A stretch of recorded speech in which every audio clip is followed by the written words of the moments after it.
Love byte movie promo தான் பார்க்க போகிறோம். ப்ரமோ வந்து கொஞ்ச நாள் ஆகுது, நான் இப்போ தான் பார்த்தேன். நம்ம சந்தானம் சார் அவங்களுடைய மூவி ப்ரமோ தான் இது. சதீஷ் அவர்கள் காஞ்சூரிங் கண்ணப்பன் படத்துடைய டிரெக்டர் செல்வின் ராஜ் அவருடைய டிரெக்டரில் வரக்கூடிய திரைப்படம். அந்த படமே எப்படி இருக்கும்ன்றது தெரியும். ஏன்னா படம் பார்த்தவங்களுக்கு படம் எப்படி இருக்கும்னு நல்லா தெரியும்.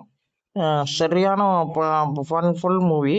இந்த படம் வந்து ஜாமிய மையமாக வச்சு நகரக்கூடிய படமாக இருக்குன்ற மாதிரி ப்ரமோவில் காட்டியிருக்காங்க. சந்தானம் சாரோடைய டீசராக இருக்கட்டும், ட்ரெய்லராக இருக்கட்டும், ப்ரமோவாக இருக்கட்டும், செம்ம ஃபன்னாக நான் பார்த்த வரைக்கும் செம்ம ஃபன்னாக பயங்கரமாக இருக்கும். ஆனால் இதில் வந்து காமெடி கம்மியாக இருக்க மாதிரி எனக்கு ஃபீல் ஆச்சு. ஏன்னா இது ப்ரமோ தான், அதனால கூட கம்மியாக இருக்கலாம். இந்த கதை வந்து இப்படி தான் போகும்ன்ற மாதிரி காட்டுறதுக்கு கூட சொல்லியிருக்கலாம். எனக்கு வந்து காமெடி கொஞ்சம் கம்மியாக இருந்த மாதிரி எனக்கு ஃபீல் ஆச்சு. பட் படம் வந்து அல்டிமேட்டாக இருக்கும்ன்றது நல்லா தெரியுதுங்க. இது வந்து ஜஸ்ட் ஒரு ப்ரமோ தான் இது. நல்லா இருக்கு. ப்ரமோ வைஸ் எனக்கு ரொம்ப பிடிச்சிருந்து. சந்தானம் சார் என்ட்ரி எல்லாமே ரொம்ப தரமாக இருக்குது, ரொம்ப நல்லாயிருக்கு. இந்த வீடியோ உங்களுக்கு பிடிச்சிருந்தா லைக் பண்ணுங்கள், ஷேர் பண்ணுங்கள், சப்ஸ்கிரைப் பண்ணுங்கள்.